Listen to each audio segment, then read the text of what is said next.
ഒടുവിലേട്ടൻ മോഹൻലാൽ അവതരിപ്പിക്കുന്ന കഥാപാത്രം നീലകണ്ഠനെ കുറിച്ച് പറയുന്നത് മനസ്സിൽ ദൈവത്തെ പോലൊരു ചിത്രം സൂക്ഷിച്ചിട്ടുണ്ട്, അതെപ്പോഴും ഉണ്ട് എന്ന് പെരിങ്ങോടൻ പറയുന്നുണ്ട്. പെരിങ്ങോടൻ പറയുന്ന പോലെ നമ്മുടെ മനസ്സിലെല്ലാം ഒടുവിലാശാന്റെ ചിത്രമുണ്ട്, അതാർക്കും മായ്ക്കാൻ കഴിയില്ല. നമുക്ക് കണ്ണടച്ചാൽ ഒടുവിലാശാന്റെ കുറേ വേഷങ്ങൾ, ആ വേഷങ്ങൾ ഇങ്ങനെ മിന്നിമറയും. അല്ലെ ജോസ് തോമസിന്റെ മനസ്സിൽ മിന്നിമറയുന്ന ചില വേഷങ്ങളുണ്ടാവും, സേനന്റെ മനസ്സിലുണ്ടാവും, മെക്കാറ്റിന്റെ മനസ്സിലുണ്ടാവും. എൻ്റെ മനസ്സിൽ പെട്ടെന്ന് എനിക്ക് ഏറ്റവും ഫീലിംഗ് തോന്നുന്നത് വന്ദേ മുകുന്ദ ഹരേ ജയ ശൗരി സന്ദബഹാരി മുരാരേ ദ്വാപര ചന്ദ്രിക ചർച്ചിതമാം നിന്റെ ദ്വാരകാപുരിയവിടെ.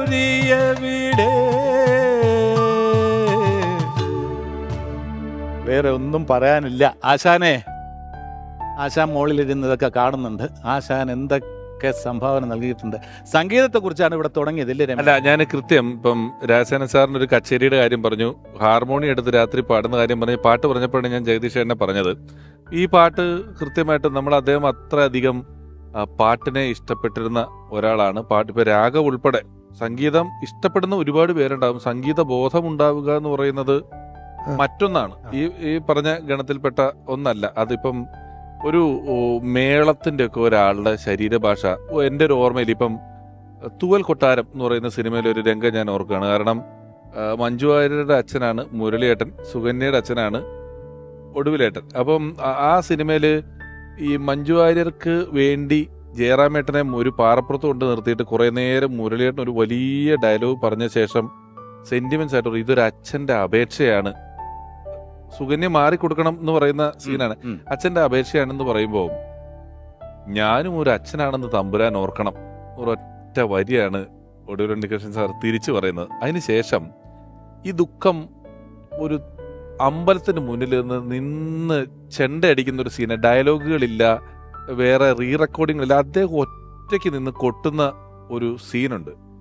അവിടെയൊക്കെ നമ്മൾ ഈ പറഞ്ഞെടുത്തുന്നെല്ലാം ഒരു തികഞ്ഞ ആക്ടർ എന്നുള്ളൊരു നിലയിലേക്ക് കാരണം കൊട്ടുമ്പോൾ വെയിറ്റ് ഉണ്ട്.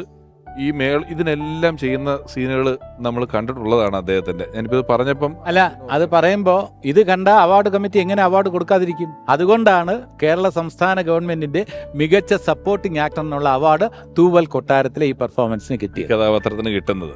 മനസ്സിലായി? ഇതേപോലെ തന്നെ കഥാപുരുഷൻ എന്ന അടൂർ സാറിന്റെ ചിത്രത്തില് മികച്ച സപ്പോർട്ടിംഗ് ആക്ടറുടെ അവാർഡ് കിട്ടിയിട്ടുണ്ട്. മികച്ച ആക്ടറുടെ അവാർഡ് നിഴൽക്കുത്ത് എന്ന ചിത്രത്തിൽ ആരാച്ചാർ കാളിയപ്പന്റെ കഥാപാത്രം. ഈ ആരാച്ചാർ എങ്ങനെയാണ് ബിഹേവ് ചെയ്യുക എന്നൊന്നും ഒടുവിലാശാൻ കണ്ടിട്ടില്ല. നമ്മൾ ആരും കണ്ടിട്ടില്ല. നമ്മുടെ സമൂഹത്തിലുള്ള ഒരു കഥാപാത്രം അല്ല, പക്ഷേ നമ്മൾ കണ്ടാൽ അതിന്റെ ഈ ആരാച്ചാരുടെ മനസ്സിലുള്ള ആ വ്യഥ, പിന്നെ ആരാച്ചാർ ഒരു എല്ലാം അനുഷ്ഠിക്കുന്ന രീതിയിൽ ഈ കർമ്മം പോലും ദൈവത്തിൻ്റെ നിയോഗമാണെന്ന് ചിന്തിച്ച് പ്രവർത്തിക്കുന്ന രീതിയിൽ ഒരു പൂജാകർമ്മങ്ങളൊക്കെ നടത്തി ഈ കർമ്മം ചെയ്യുന്നതിന് മുമ്പ്, ഇങ്ങനെ തൂക്കിക്കൊല്ലുന്നതിന് മുമ്പ് ആ ചെയ്യുന്ന കാര്യങ്ങൾ, കുടുംബത്തിൻ്റെ കാര്യങ്ങൾ, മകനോടുള്ള കാര്യങ്ങൾ, ഇതൊക്കെ അഭിനയിച്ച് ഫലിപ്പിക്കാൻ ഒടുവിലാശാനല്ലാതെ ആരെ കൊണ്ടും പറ്റില്ലെന്ന് അടൂർ സാറിന് തോന്നിയിട്ടുണ്ടെങ്കിൽ അതിന് കാരണം ഒടുവിലാശാന്റെ പ്രതിഭ തന്നെയാണ്. 3 സംവിധായകരുണ്ട്. ശരിക്ക് ഈ മുൻമാതൃകകളില്ല, നമുക്ക് റെഫറൻസ് എടുക്കാൻ പറ്റാത്ത കഥാപാത്രങ്ങൾ ഒരു വലിയ പാടല്ലേ ചെയ്യുന്നത്? തീർച്ചയായിട്ടും അല്ലേ? നമ്മൾ സിനിമ ചെയ്യുമ്പോൾ നമുക്ക് സമൂഹത്തിൽ കണ്ട ഒരാളെ ചെയ്യാൻ എങ്ങനെയെങ്കിലും പറ്റും. അതിപ്പോ ജഗദീഷ് പറഞ്ഞില്ലേ, ഈ പ്രതിഭ എന്ന് പറഞ്ഞില്ലേ, അദ്ദേഹം എന്നെങ്കിലും എൻ്റെ 7 സിനിമയിൽ അഭിനയിച്ചിട്ടുണ്ട്. ഒരിക്കൽ പോലും സ്ക്രിപ്റ്റ് നേരത്തെ വായിച്ച് അല്ലെങ്കിൽ മേടിച്ച് എൻ്റെ കഥാപാത്രം എന്താണ്, അതിനെന്താണ് ഒന്നുമില്ല. ലൊക്കേഷനിലേക്ക് വരുമ്പോൾ നമുക്ക് റിഹേഴ്സൽ നോക്കാമെന്ന് പറയുമ്പോഴായിരിക്കും ചിലപ്പോൾ സ്ക്രിപ്റ്റ് വായിക്കുന്നത്. പക്ഷേ ആ കഥാപാത്രത്തെ ഉൾക്കൊള്ളുന്നത്, അതാണ് പ്രതിഭ എന്ന് പറയുന്നത്. ശരി, മറ്റൊരു പ്രധാനപ്പെട്ട ഇതെന്ന് പറഞ്ഞാൽ പ്രോംപ്റ്റിംഗ് വേണ്ട. കൃത്യമായി ഇത് പഠിക്കുന്നതാണ്. അസിസ്റ്റന്റ് ഡയറക്ടറോട് മേടിച്ച് നോക്കി പഠിച്ചതിന് ശേഷം കൃത്യമായി അങ്ങോട്ട് പറഞ്ഞു. ഇനി അതിനകത്ത് പിന്നെ അല്ലെങ്കിൽ പക്ഷേ എന്നൊരു വാക്കുണ്ടെന്ന് വെച്ചോളാം. എവിടെയെങ്കിലും കുഴപ്പം പിടിച്ചൊരു സ്ഥലത്ത് അത് മാത്രം അസോസിയേറ്റിനോട് പറയും, ആ പിന്നെ എന്നിട്ടേക്കണേ. ആ പിന്നെ കിട്ടിയ ബാക്കി ഫുള്ള് പറയും. അത് എഴുത്തുകാരൻ എഴുതിയതിനേക്കാൾ മനോഹരമായിട്ട് അതെ പറയുകയും ചെയ്യും. അതിലെ ഏറ്റവും വലിയൊരു ഉദാഹരണം സാറിന് ചിലപ്പോൾ ഓർമ്മയുണ്ടാവും, ദില്ലിവാലയിൽ ഒരു ഡയലോഗ് ഞാൻ എഴുതിയത്, ഒരു പൂ ചോദിച്ചു, ഒരു പൂക്കാലം നീ എനിക്ക് തന്നു. ഇതിന് എങ്ങനെയാണിത് പറയേണ്ടതെന്ന് എനിക്കറിഞ്ഞൂടാ സത്യത്തിൽ. കാരണം ഇത് പറഞ്ഞു കഴിഞ്ഞാൽ വീട്ടുകാർക്ക് തോന്നണം ഇയാൾക്ക് വട്ടാണ്. ഓ, അങ്ങനെ തോന്നേണ്ട രീതി പറഞ്ഞു. ഒന്ന് ആ രീതിയിൽ പറയണം. രാമവർമ്മ എന്ന മറ്റേ കഥാപാത്രം. ഓഡിയന് തോന്നണം ഇയാൾക്ക് കയ്യിൽ നിന്ന് പോകാൻ സാധ്യത. കാരണം മകളെ രാജാവ് പടിയേറ്റിന് എടുക്കാമെന്ന് പറഞ്ഞിരിക്കുന്നത് കേട്ടിട്ട് വന്നു ഉള്ളൊരു രംഗം അത്. അപ്പോൾ ഇയാൾ പറയുന്ന അതാണ്, ഒരു പൂ ഞാൻ ചോദിച്ചു, നീ എനിക്കൊരു പൂന്തോട്ടം തന്നു. ഇത് റിപ്പീറ്റ് ചെയ്ത് പറയുമ്പോൾ ഭാര്യ വന്നിട്ട് കയ്യിൽ പോയിന്ന്. പക്ഷെ ഇത് നമ്മൾ ഡിസ്ക്രിപ്ഷനിൽ എഴുതിയിട്ടില്ല, നേരെ പറയുകയാണ് ചെയ്തത്. ഉണ്ണിയേട്ടാ ഇത് സംഭവം ഇതാണ്, ഓക്കെ, നേരെ കയറി ഫസ്റ്റ് ടേക്ക് ഓക്കെയാണ്. ഇനി ശരപഞ്ചരമൊക്കെ പോലെയുള്ള ചില സിനിമകൾ ഇപ്പൊ നമ്മുടെ ടി വി കാണുമ്പോഴേ അതിലൊക്കെ ഉണ്ട് ഒരു വളരെ മെലിഞ്ഞിട്ടൊരു സ്യൂട്ടൊക്കെ ഇട്ട് നമ്മൾ ഈ ജയൻ സാർ കുതിരയെ തിരുമുന്ന സീനിന്റെ ഒക്കെ അപ്പുറത്ത് തൊട്ട് സൈഡിലൊക്കെ അതിലെ ആ ഡയലോഗ് ഫേമസ് അല്ലേ, ഇത് നിജമാ ഒരു തമിഴുണ്ട് ക്യാരക്ടറിന്. അല്ല രമേശ്, ഈ കാര്യത്തെ കുറിച്ച് പറയുമ്പോൾ ഈ ചെണ്ട എന്ന് പറയുന്ന സിനിമയിൽ ഒരു സീനിലാണ് വന്നിട്ടുള്ളത്. വിൻസെന്റ് മാഷ്, ഹരിഹരൻ സാർ എന്നൊക്കെ പറഞ്ഞാൽ ഇവര് ഒരു സീൻ കണ്ടാൽ തന്നെ ഒരു ആക്ടറുടെ പൊട്ടൻഷ്യൽ എന്തെന്ന് മനസ്സിലാക്കും.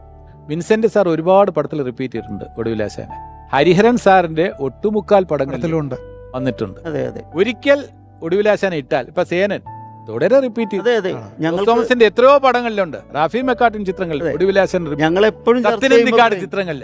സത്യനന്ദിക്കാട് കാസ്റ്റ് ചെയ്താൽ പിന്നെ പെർമനന്റ് ആണ്, പിന്നെ പെർമനന്റ് ആണ്, വേറെ പ്രശ്നമൊന്നും ഒതുക്കുന്നില്ല. അത്രയ്ക്ക് ഒരു സംവിധായകൻ ഒരിക്കൽ കാസ്റ്റ് ചെയ്ത് കഴിഞ്ഞാൽ പിന്നെ തുടരെ സാന്നിധ്യം ഭയങ്കര. അതാണ് പല വേറെ ഒരാളെ നമുക്ക് കാസ്റ്റ് ചെയ്യാൻ തോന്നൂല. അതെ, ആ കാര്യത്തിൽ അത് കറക്റ്റ്. പശു വിളിച്ചോണ്ട് വന്നില്ലേ, പൊന്മുട്ടയിടുന്ന താറാവിലെ പാപ്പി, പൊന്മുട്ടയിടുന്ന താറാവിലെ പാപ്പി എന്ന് പറയുന്ന കഥാപാത്രം. പിന്നെ ഇപ്പൊ ഈ ഇടയ്ക്ക് ഞാൻ ഇന്റർനെറ്റില് മറ്റേ കണ്ടപ്പോൾ, നമ്മൾ അന്നൊന്നും സിനിമ കാണുമ്പോൾ അങ്ങനെ ഒരു കാഴ്ചയിലില്ലല്ലോ, നമ്മൾ അത്ര സൂക്ഷ്മമായ കാഴ്ചകളില്ല. അല്ലെങ്കിൽ തന്നെ ഒരാൾ പറഞ്ഞ ശേഷം കാണുന്ന ഒരു സീൻ ഇത് നമ്മുടെ, എനിക്ക് തോന്നുന്നു സന്ദേശത്തിലാന്ന് തോന്നുന്നു. അതായത് ഒടുവിലുണ്ണികൃഷ്ണൻ സാർ ചിരിച്ചോണ്ടിരിക്കുമ്പം പെട്ടെന്ന് ആരോ ചീത്ത വിളിക്കുമ്പോൾ മുഖത്ത് തടവുമ്പോൾ ഫുൾ എക്സ്പ്രഷൻ മാറി മോർഫിങ്. അത് സന്ദേശം എന്ന് പറയുന്ന ചിത്രത്തില് സിദ്ദിഖ് ഒന്ന് വീഴുന്നുണ്ട്, താഴെ വീഴുന്നുണ്ട്. അപ്പൊ സിദ്ദിഖ് താഴെ വീഴുമ്പോൾ, അഗ്രികൾച്ചറൽ ഓഫീസറാണ് സിദ്ദിഖ്. അപ്പൊ ഈ താഴെ വീഴുന്നത് പിന്നെ സിദ്ദിഖ് ഈ ഒടുവിലാശാൻ ചിരിക്കുന്നത് കാണാൻ പാടില്ല. അപ്പൊ പുള്ളിക്ക് ചിരി വരുന്നുണ്ട്. അപ്പൊ അതെങ്ങനെ കുറഞ്ഞു പെട്ടെന്ന് എടുത്ത് മാറ്റി വെക്കുകയാണ്. അത് സത്യനന്ദിക്കാട് സാറോ മറ്റൊരു ഇന്റർവ്യൂവിൽ പറഞ്ഞപ്പോഴാണ് ഉണ്ണിയേട്ടന്റെ സ്നേഹം അപകടമാകുന്നൊരു സാഹചര്യമുണ്ട്. നേരത്തെ പറഞ്ഞില്ലേ, ഒരു സീൻ അഭിനയിച്ചൊരു ഡബ് കഴിഞ്ഞിട്ട് 12 ദിവസം അവിടെ കിടന്നു എന്ന് പറഞ്ഞില്ലേ. അപ്പോൾ ഇപ്പോൾ എൻ്റെ സിനിമയ്ക്കാണ് വരുന്നത് വെച്ചോളാം, എൻ്റെ സീൻസ് പുള്ളിയുടെ കഴിഞ്ഞു, 10-40 സീൻ ഉണ്ടായിരുന്നാലും കഴിഞ്ഞു, പോവില്ല അപ്പോൾ ഇഷ്ടമല്ല, കാരണം നമ്മളെ അങ്ങ് സ്നേഹിച്ചു പോയി. അപ്പോൾ അടുത്ത പടത്തിൻ്റെ ആൾക്കാരിങ്ങനെ വരികയാണ്, വണ്ടി ഇങ്ങോട്ടൊക്കെ വന്നിങ്ങനെ നിൽക്കുകയാണ്, ഞാൻ വരാം, ഞാൻ വന്നോളാം. അവസാനം ജയറാമും ഞാനും ഒക്കെ കയറ്റി വിട്ടിട്ടുണ്ട്, ഒന്ന് പോന്നു കയറ്റി. അത് സ്നേഹം അപകടമാകുന്ന ഒരു സാഹചര്യം, അത്രയും സ്നേഹമാണ്. ഞാനും ജോസ് തോമസും ഞങ്ങൾ വുഡ്ലാൻഡ്സ് ഹോട്ടലിൽ താമസിക്കുമ്പോൾ ഒടുവിലാശാനും കുറേ ദിവസം അവിടെ താമസിക്കും, ഓർമ്മയുണ്ടല്ലോ. അപ്പോൾ ഇവിടെ ഒടുവിലാശാൻ്റെ റൂമിൽ ഞങ്ങൾ പോകുമ്പോൾ അന്ന് ഒടുവിലാശാൻ്റെ പ്രത്യേകത എന്ന് പറഞ്ഞിരുന്നാൽ നോൺ AC സിംഗിൾ റൂമാണ് ആ വുഡ്ലാൻഡ്സിൻ്റെ സൈഡ്. AC പറ്റിയില്ല. അപ്പോൾ താഴത്തെ സിംഗിൾ AC റൂമിലാണ് ഞാൻ താമസിക്കുന്നത്. അപ്പോൾ എന്നെ മുകളിലേക്ക് വിളിക്കും. അപ്പോൾ ജോസും കൂടെ ചെന്നിട്ട് അവിടെ ഇരിക്കുമ്പോൾ പുള്ളിക്ക് പാട്ട് പാടുമ്പോഴുള്ള പ്രശ്നം എന്ന് വെച്ചിരുന്നാൽ തൊട്ടപ്പുറത്ത് സവേര ഹോട്ടലാണ്. ഈ ഹോട്ടലിൽ കാർ പാർക്കിങ്ങിന്റെ അനൗൺസ്മെന്റ് ഉണ്ട്. പുള്ളി പാടാൻ തുടങ്ങുമ്പോൾ MLC 3495 പുള്ളി ചാടി എഴുന്നേക്കും. അവരെ ഇവിടുന്ന് വിളിച്ചിട്ട് എന്നടാ പണ്ടേ മൈക്ക് വിളിച്ച് പറയും. നമ്മൾ പറയും ഇത് അവരുടെ ഡ്യൂട്ടി അല്ലേ, അത് പാട്ട് പാടുകയാണ്, അത് അവന്മാര് മനസ്സിലാക്കണം. ഞാൻ ഇത് അവരെങ്ങനെ മനസ്സിലാക്കി. ഓർമ്മയിലെന്നും ഒടുവിലുണ്ണികൃഷ്ണൻ എന്ന പരമ്പരയിൽ ഇപ്പോൾ ഈ അതുല്യ പ്രതിഭയെ ഓർക്കുന്നു. അഭിനേതാവ്, നായകൻ നരേൻ. ശരി, ഞാൻ ആദ്യമായിട്ട് അഭിനയിക്കുന്ന സിനിമ അടൂർ ഗോപാലകൃഷ്ണൻ സാറിൻ്റെ നിഴൽ കുത്ത് എന്ന് പറഞ്ഞ സിനിമയാണ്. അപ്പോൾ അതിൽ സെറ്റിൽ വന്ന ഉടനെ അടൂർ സാറ് പറഞ്ഞൊരു കാര്യം, ഒടുവിൽ ഉണ്ണികൃഷ്ണൻ ചേട്ടൻ്റെയും സുമാരി ചേച്ചിയുടെയും മകൻ്റെ ക്യാരക്ടറാണെന്നാണ്. അപ്പോൾ അത് കേട്ടപ്പോൾ തന്നെ വളരെ സന്തോഷം തോന്നി, കാരണം നമുക്ക് ഏറ്റവും ഇഷ്ടപ്പെട്ട നടീനടന്മാരാണ് അവർ. കന്യാകുമാരിയിലായിരുന്നു ഷൂട്ടിംഗ്. ആൻഡ് ആ ഒരു മാസം ഒരു 35-40 ദിവസത്തോളം കുറച്ചധികം സമയം ഒടുവിലേട്ടനായിട്ട് എനിക്ക് ചെലവഴിക്കാൻ പറ്റി. ഞാൻ ആദ്യമായിട്ട് അഭിനയിക്കുന്നതിന് മുമ്പ് പറഞ്ഞു ഇങ്ങനെ, ചേട്ടാ ഇന്ന് ഞാൻ ആദ്യമായിട്ട് അഭിനയിക്കാൻ പോവുകയാണ്. അപ്പോൾ പുള്ളി ഇങ്ങനെ ഓൾ ദി ബെസ്റ്റ് പുള്ളിയുടേതായ ഒരു രീതിയുണ്ടല്ലോ. അല്ല, അദ്ദേഹം പറഞ്ഞ ഒരു ഇമ്പോർട്ടൻറ്റ് കാര്യം, എപ്പോഴും മനസ്സിൽ വയ്ക്കുന്ന ഒരു കാര്യം പുള്ളി പറയായിരുന്നു, എടോ ഏറ്റവും ബുദ്ധിമുട്ട് നമ്മൾ ഈ ലൊക്കേഷനിൽ പോകുമ്പോൾ നമ്മൾ ഫേസ് ചെയ്യുന്ന ഏറ്റവും ബുദ്ധിമുട്ടുള്ള കാര്യം എന്താ വെച്ചാൽ, നമ്മൾ പറയണതൊന്നും അവർക്ക് മനസ്സിലാവില്ല, അവർ പറയുന്നതൊക്കെ നമുക്ക് മനസ്സിലാവുകയും ചെയ്യും. ഇങ്ങനെ വരുമ്പോഴാണ് പ്രശ്നം. അത് പല ലൊക്കേഷനിലും സംഭവിക്കുകയും ചെയ്യും. അപ്പോൾ ഈ ഒരു ഇത് എനിക്ക് ഭയങ്കരമായിട്ട്, ഞാൻ പല ലൊക്കേഷനിലും നമുക്ക് എപ്പോഴും തോന്നുന്നൊരു കാര്യമാണ്, നമ്മൾ പറയുന്നതൊക്കെ അവർക്ക് they are not able to get it, and അവർ പറയുന്നതൊക്കെ നമുക്ക് മനസ്സിലാവുകയും ചെയ്യുന്നു. അവിടെയാണ് ഈ പ്രശ്നം വരുന്നത്. അപ്പോൾ ഞങ്ങൾക്ക് അതിലൊരു പ്രത്യേക ഒരു സീൻ ഉണ്ടായിരുന്നു. ഒരു കാളവണ്ടിയിൽ ഞങ്ങൾ കാളവണ്ടി ഓടിച്ചു പോകുന്ന സീൻ. അപ്പോൾ അതിൽ മുമ്പിലിരിക്കുന്നുണ്ട് അമ്പിളിച്ചേട്ടൻ ഇരിക്കുന്നുണ്ട്, പിന്നിൽ ഞാനും ഒടുവിലേട്ടനും ഉണ്ട്. അപ്പോൾ ഇത് വൈകുന്നേരം ഒരു 7 മണിക്കൊറ്റ തുടങ്ങിയ ഷൂട്ട്, ആ ഒരൊറ്റ ഷോട്ട് തന്നെ ഏകദേശം രാത്രി 2 മണി 12:30 തീർന്നത്.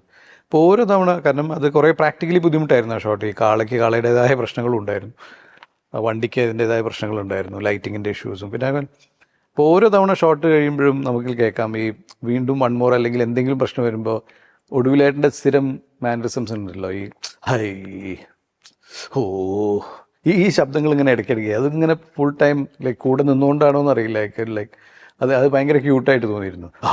അതാ വീണ്ടും എന്ന് പറഞ്ഞിട്ടപ്പോൾ എനിക്ക് തോന്നുന്നത് ഞാൻ കണ്ടതിൽ വെച്ചിട്ട് ഏറ്റവും ഇതിലേറെ നാച്ചുറലായിട്ടൊന്നും I don't think so anyone can behave. And for me അദ്ദേഹത്തിൻ്റെ കൂടെ തുടങ്ങി എന്നുള്ളത് വാസ് സംതിങ് ബിഗ്. അദ്ദേഹത്തിൻ്റെയും സുമാരി ചേച്ചിയുടെയും കൂടെ തുടങ്ങി എന്നുള്ളത്. നരേൻ ഇപ്പൊ പറഞ്ഞൊരു കാര്യം ഞാൻ ഇത്രയും നാള് ജീവിതത്തിൽ ചിന്തിച്ചിട്ടില്ലാത്തൊരു ഫിലോസഫിയാണ്. എനിക്ക് വല്ലാതെ ഇഷ്ടപ്പെട്ടു. നമ്മൾ പറയുന്നൊന്നും ഇവന് മനസ്സിലാകുന്നുമില്ല, ഇവൻ പറയുന്നൊക്കെ നമുക്ക് മനസ്സിലാകുന്നുണ്ട് താനും. എന്തോ ഒരു സ്ട്രെയിനാന്ന് ആലോചിച്ച് നോക്കൂ. അങ്ങനെയുള്ള ഒരു സംഭവം എന്ന് പറയുന്നത് വലിയ കോൺട്രാഡിക്ടറി ആയിട്ടൊരു സ്ഥലമാണ്. അത് ഒരു വലിയ സ്റ്റേറ്റ്മെന്റ് ആണ് പറഞ്ഞത്. അതുമല്ല, ഈ ചില നർമ്മങ്ങൾ ഇപ്പം ഈ പറഞ്ഞൊരു ഹൈ എന്നൊക്കെ പറയുന്നതിനകത്ത് വളരെ ഗൗരവമായിട്ട് ചില നർമ്മങ്ങളുണ്ട്. അതായത് നാടോടിക്കാറ്റിലാണോ പട്ടണപ്രവേശത്തിലാണോന്നറിയില്ല, ആഭ്യന്തരമന്ത്രിയാണ്. എനിക്കറിയാം, അത് പട്ടണപ്രവേശം. അതിനകത്ത് ശ്രീനിവാസൻ ഒരു തെളിവുമായിട്ട് ചെല്ലും. ഒരു തെളിവ് കിട്ടിയിട്ടുണ്ട്, ഒരു ഷൂസ് കാണിക്കും. ഉടൻ തന്നെ ഒടുവിലേശൻ ഷൂസ് എടുത്ത് നോക്കിയിട്ട്, ബാറ്റാക്കാരാണോ കൊലപാതകൾ? തുമ്പ് പുള്ളിക്ക് ജീവിതത്തിൽ ഏറ്റവും കൂടുതൽ സ്ട്രെയിൻ എടുത്ത് ചെയ്തിട്ടുള്ള ഒരു സംഭവമുണ്ട്. അതിന്റെ സംവിധായകനാണ് ജോസ് തോമസ്, മാട്ടുപ്പെട്ടി മച്ചാൻ, പ്രഭാകര പ്രഭു. അതില് തിരുവനന്തപുരം ഭാഷ അമ്പിളിച്ചേട്ടൻ്റെ കൂടെ മത്സരിക്കാന്ന് പറഞ്ഞാൽ തിരുവനന്തപുരം ഭാഷ അരച്ച് കലക്കി കുളിച്ചിട്ടുള്ള ആളാണ് അമ്പിളിച്ചേട്ടൻ. എല്ലാം നമ്മള് പോതരവ് എന്നൊക്കെ പറയുന്ന സംഭവങ്ങൾ അധികം എന്തൊരു പോതരവ് കാണുമ്പോ തന്നെ എന്റെ അമ്മച്ചി എന്തൊരു ഭംഗി എന്നൊക്കെ പറഞ്ഞിട്ട് കണ്ണൊക്കെ ഉരുട്ടി അമ്പിളിച്ചേട്ടൻ ഇത് കാണിക്കുമ്പോൾ അതിന്റെ കൂടെ ഈക്വലായിട്ട് 1 ഇഞ്ച് പോലും താഴാത്ത രീതിയിൽ തിരുവനന്തപുരം ഭാഷ പിടിച്ചു എന്ന് ഒടുവില്ല. അന്നത്തെ കാലത്ത് ഇപ്പൊ ഈ ഉണ്ണിയേട്ടനുമായിട്ട് ഭയങ്കര ആത്മബന്ധം പറയില്ലേ. അപ്പൊ നമ്മളൊരു സിനിമ ആലോചിക്കുമ്പോൾ തന്നെ, ഉണ്ണിയേട്ടാ ഒരു സിനിമയുണ്ട് അടുത്ത മാസമാണെന്ന്, പറഞ്ഞാൽ പോലും ഞാനുണ്ട്, റെഡിയാണ്. അതാ ബന്ധത്തിന്റെ. അപ്പൊ ഇങ്ങനെ ഒരു സബ്ജക്റ്റ് വന്നു കഴിഞ്ഞപ്പോൾ അമ്പിളിച്ചേട്ടൻ ഓക്കെ, ഒടുവിലിനെ ഇട്ടാൽ ഇത് ഒട്ടും ശരിയാവില്ല. ഞങ്ങളങ്ങ് തീരുമാനിച്ചു. ഉദയന്റെയും സിബിയുടെയും 2ാമത്തെ സ്ക്രിപ്റ്റാണ്. ഞങ്ങൾ തീരുമാനിച്ചു ഉണ്ണിയേട്ടൻ വേണ്ട, വിളിച്ച് പറയാം ഉണ്ണിയേട്ടാ ബുദ്ധിമുട്ടാവുമെന്ന് പറയാം. ഓൾറെഡി വാക്കും കൊടുത്തു. ഞാൻ വിളിച്ചു ഉണ്ണിയേട്ടാ ചെറിയ പ്രശ്നമുണ്ട്, ട്രിവാൻഡ്രം സ്ലാങ്ങാണ്, അമ്പിളിച്ചേട്ടനാണ് ഓപ്പോസിറ്റ് നിൽക്കുന്നത്, അതിന് അത് ഉണ്ണിയേട്ടനത് ബുദ്ധിമുട്ടാകും എന്ന് ഇയാളോട് ആരാ പറഞ്ഞു? അല്ല ഞാൻ ചെയ്യും, വരുന്നു. യാതൊരു പ്രാക്ടീസ്, നമ്മൾ ഇപ്പോഴൊക്കെ ആണെങ്കിൽ ഒരുപാട് ട്രെയിനിങ് കൊടുത്ത് അങ്ങനൊന്നുമില്ല, എടുത്തങ്ങ് പറയുകയാണ് ആ ചേവല കൂതറ എന്നൊക്കെ പറഞ്ഞിട്ട് മനസ്സിൽ ഒരു തയ്യാറെടുപ്പ് നടത്തിയിരിക്കും. കോച്ചിങ് ഒന്നും വാങ്ങിച്ചിട്ടില്ല. പിന്നെ ചെറിയ സാധനങ്ങൾ അമ്പിളിച്ചേട്ടൻ കറക്റ്റ് ചെയ്ത് കൊടുക്കും. അതെ എന്തെങ്കിലും അതില് വലിക്കുന്നൊക്കെ ഇങ്ങനെ